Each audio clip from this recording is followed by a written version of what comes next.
पर बाबूजी, आप तो जानते हैं कंपनी खोलने के लिए बहुत सारे पैसों की जरूरत है, और आप तो जानते हैं कि हमारे पास तो इतना पैसा है नहीं। दरअसल बाबूजी बात यह है कि रीना, मैं बात कर रहा हूँ ना। तो बोलते क्यों नहीं? अब पहलिया मत बुझाओ। मेरा बेटा और बहू दोनों ये चाहते हैं कि मैं अपना पुश्तैनी घर बेचकर दिल्ली में उनके साथ ही रहूं। वे कहते हैं कि उन्हें मेरी जरूरत है। गोपाल बाबू, थोड़ी गंभीरता से विचार कीजिए। आप यहाँ अकेले रहते हैं, वहाँ दिल्ली में आपका बेटा है, बहू है, पोता है, जिंदगी आराम से कट जाएगी। सारी जिंदगी तो मैंने और आपने अपने बच्चों के विषय में ही सोचा है, अपने परिवार वालों के बारे में सोचा है। कोई तो होता जो हमारे विषय में भी सोचता। आज भी तो उन्हीं के बारे में सोच रहा हूँ गोपाल बाबू। मैं तुम लोगों को 30-30 लाख रुपए दे दूंगा, लेकिन इतना ख्याल रखना कि मेरी जीवन भर की पूंजी है, डूबना नहीं चाहिए, क्योंकि इसके बाद हाथ बिल्कुल खाली हो जाएगा हमारा।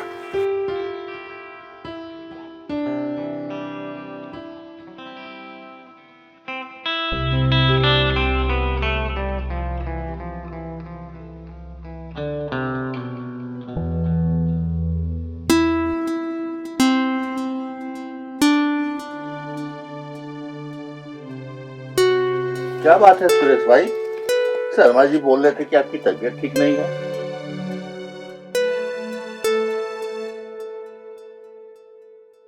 कोई खास बात नहीं गोपाल बाबू, बीच बीच में ऐसा हो जाता है अक्सर। अरे सुरेश भाई, आप अपना इलाज ठीक से क्यों नहीं करा लेते? चलिए चलिए, हम आपको डॉक्टर के पास लेके चलते हैं। करीम भाई, आपका बहुत बहुत धन्यवाद, पर इलाज तो चल ही रहा है। अगले सप्ताह मेरी बेटी और दामाद आ रहे हैं। सोचता हूँ कि उन्हीं के साथ चला जाऊं। उन दोनों की भी यही इच्छा है। बहुत अच्छा सोचा है आपने। बुढ़ापे में कोई न कोई तो साथ होना ही चाहिए। ठीक कहते हैं करीम भाई। आपने क्या सोचा है गोपाल भाई? माता पिता संसार से भले जीत जाए, पर अपनी औलाद से अक्सर हार ही जाते हैं। मैं भी हार गया।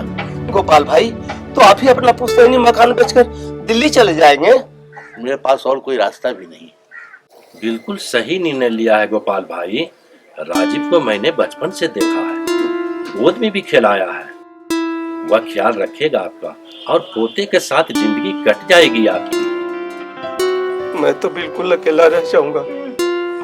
एक तो बीवी छोड़कर चली, सोचा बेटे के साथ जीवन काट लूंगा, पर वो अभी मुझे छोड़कर दिल्ली चला गया, और अब आप लोग भी मुझे छोड़कर चले जाएंगे।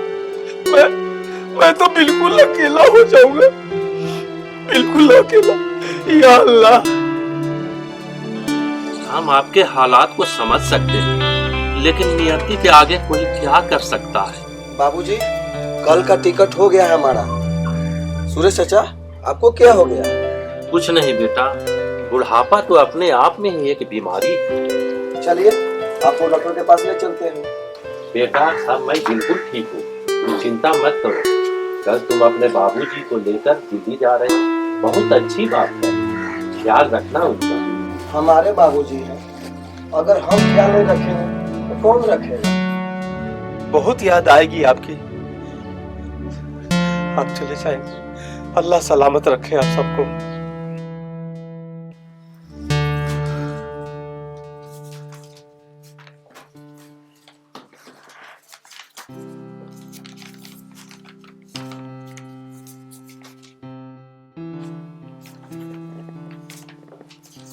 आइए मोहन, ये अपने कंपनी का प्रोजेक्ट फाइल और ब्लूप्रिंट रेडी है।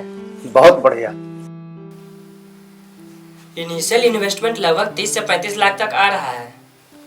बस एक बार फाइनेंस की व्यवस्था हो जाए, फिर अपना भी प्रोडक्ट मार्केट में लॉन्च हो सकेगा। आपके बाबूजी तो पैसे देंगे ना?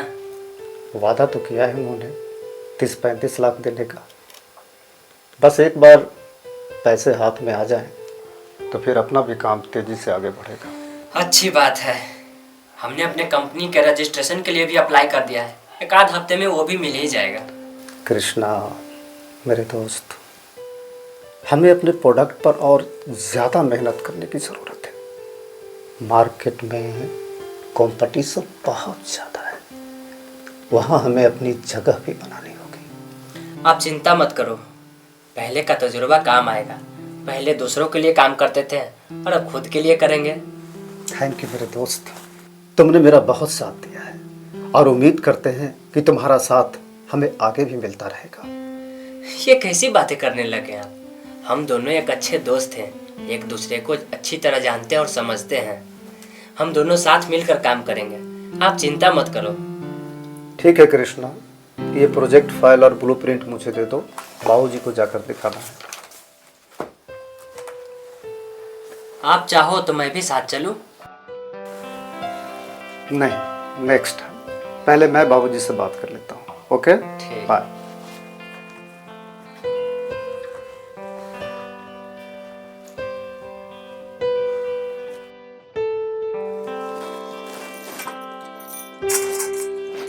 आ गए आप लोग?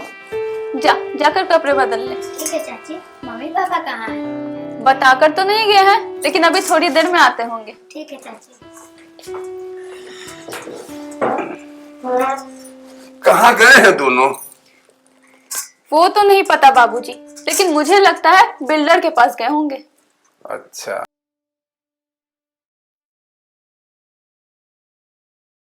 बहू मेरे लिए 1 कप अदरक वाली चाय बना के ला दो। ठीक है बाबूजी। बाबूजी, आप कुछ परेशान से लग रहे हैं। ऑफिस गए थे ना, क्या हुआ? अरे क्या कहूँ बहू, परेशान हो गया हूँ मैं अपने ऑफिस के लोगों से। रिटायरमेंट के बाद तो जैसे मानो मैं अजनबी हूँ उन लोगों के लिए। भूल गए कि एक दिन वे भी रिटायर होंगे। आप चिंता मत करिए बाबूजी, सब ठीक हो जाएगा। मैं आपके लिए अदरक वाली चाय लेकर आती हूँ। ठीक है बहू।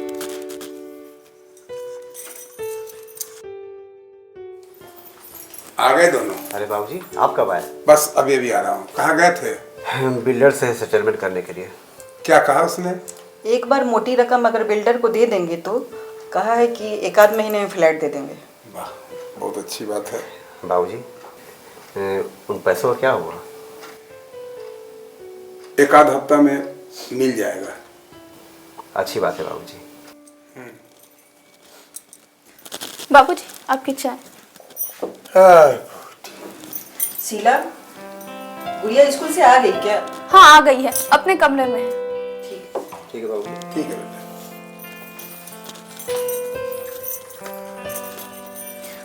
बाबूजी, शाम के लिए सब्जी ले आते तो मैं रात के खाने की तैयारी कर लेती। अच्छा बेटा, चाय पी के जाता हूँ। ठीक है बाबूजी।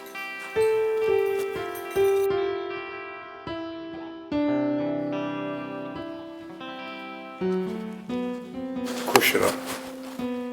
ये रहा हमारे नई कंपनी का प्रोजेक्ट बाबूजी, इसमें ब्लूप्रिंट वगैरह सब है, आप सब अच्छी तरह से देख लीजिए।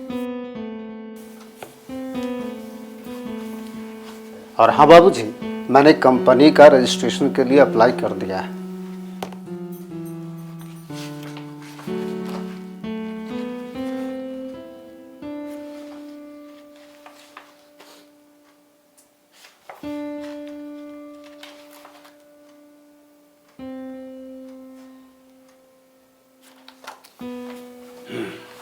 बहुत अच्छा। अच्छा ये बताओ, इनिशियल इन्वेस्टमेंट कितने का होगा? 30 से 35 लाख का बाबूजी। अच्छा कोई बात नहीं है, 1 आध हफ्ते में पैसा मिलने दो, दे दूंगा। जी बाबूजी। बाबूजी, आपने तो हमारी जिंदगी आसान कर दी। बहू, जिंदगी कभी आसान नहीं होती, उसे आसान बनाना पड़ता है। खैर, मैं सब्जी लेके आता हूँ, ठीक है? दादाजी मैं भी आपके साथ चलूंगी। अच्छा भाई, चलो हमारे साथ, तुम भी चलो। ये लीजिए छड़ी। चलो सब्जी लेके आते हैं।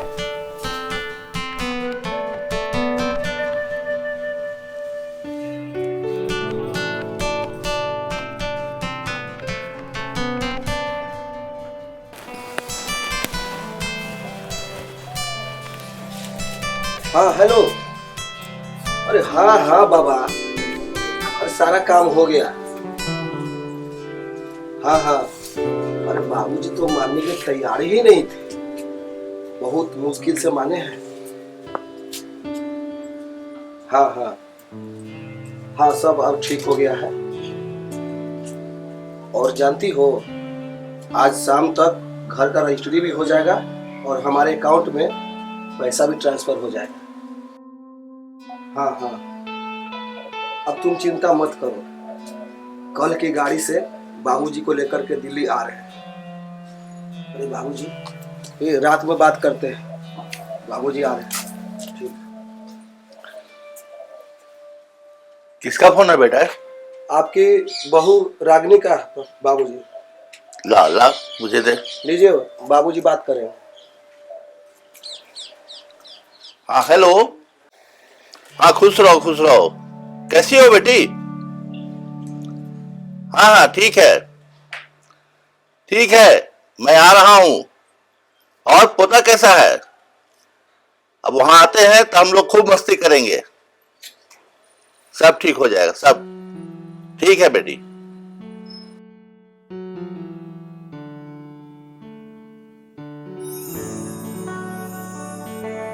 आंगन छोटा बचपन छोटा, टूट गया अभिमान रे, पुरखों का पहचान रे, पुरखों का पहचान रे। यादें बेच के सपने खरीदे, टूट गया अभिमान रे, पुरखों का पहचान रे, टूट गया अभिमान रे,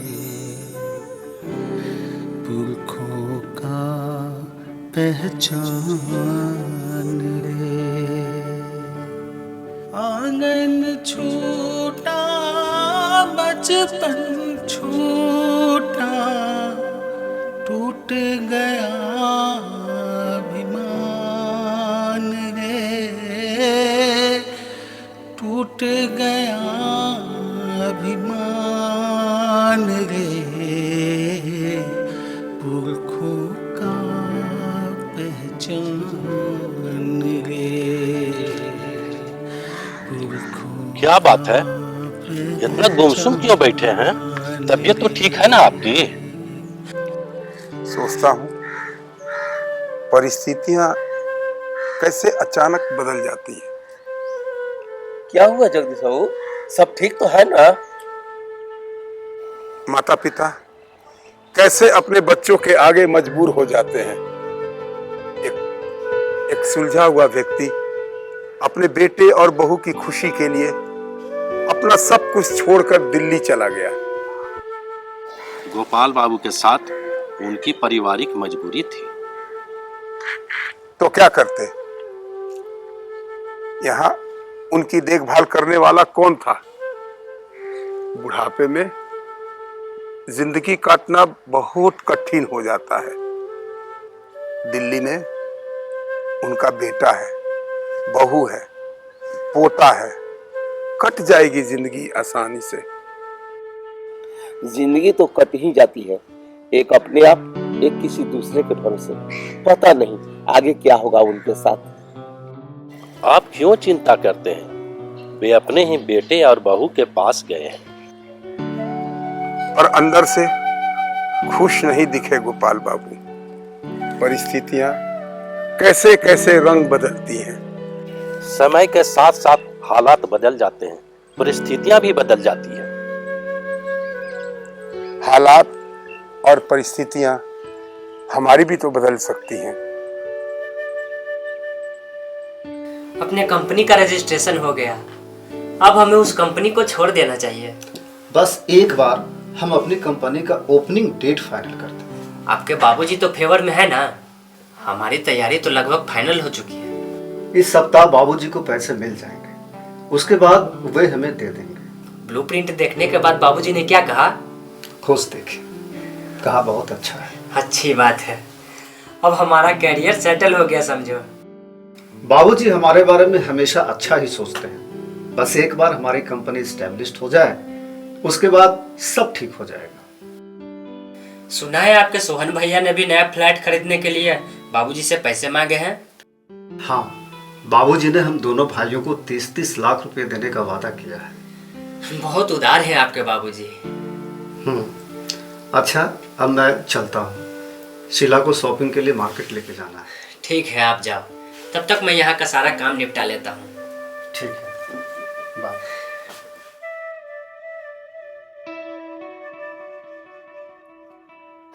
आपका एग्रीमेंट पेपर तैयार है, मैं टाइपिंग के लिए दे दिया हूँ, कल आपको मिल जाएगा।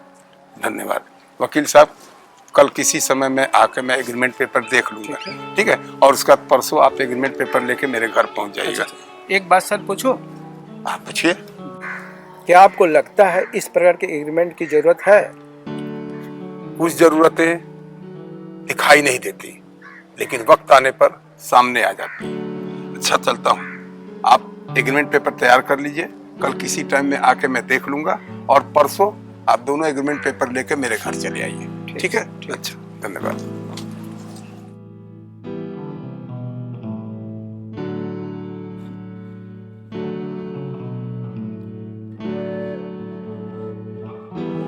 प्रणाम। खुश रहो।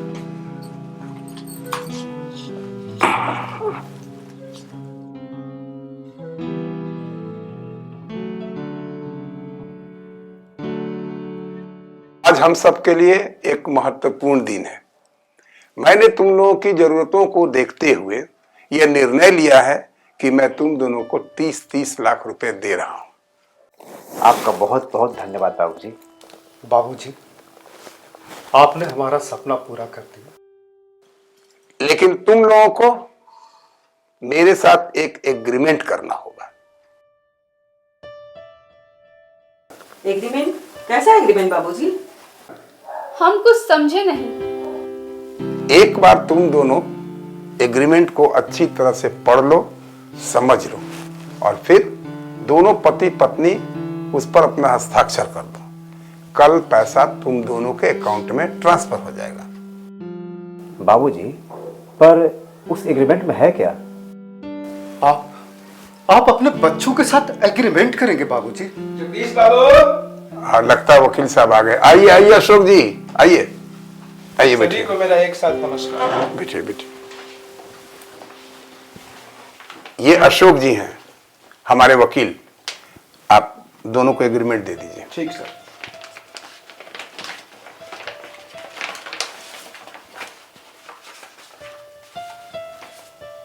ये आपका है, ये आपका है। गौर से दोनों आदमी पढ़ लीजिएगा। तुम दोनों एग्रीमेंट को अच्छी तरह से पढ़ लो, समझ लो, और दोनों पति पत्नी उस पर साइन करके वकील साहब को लौटा दो। और हाँ, अगर किसी पॉइंट पर तुम्हें कोई डिस्कशन करनी हो तो तुम वकील साहब से संपर्क कर सकते हो। ये क्या है बाबूजी?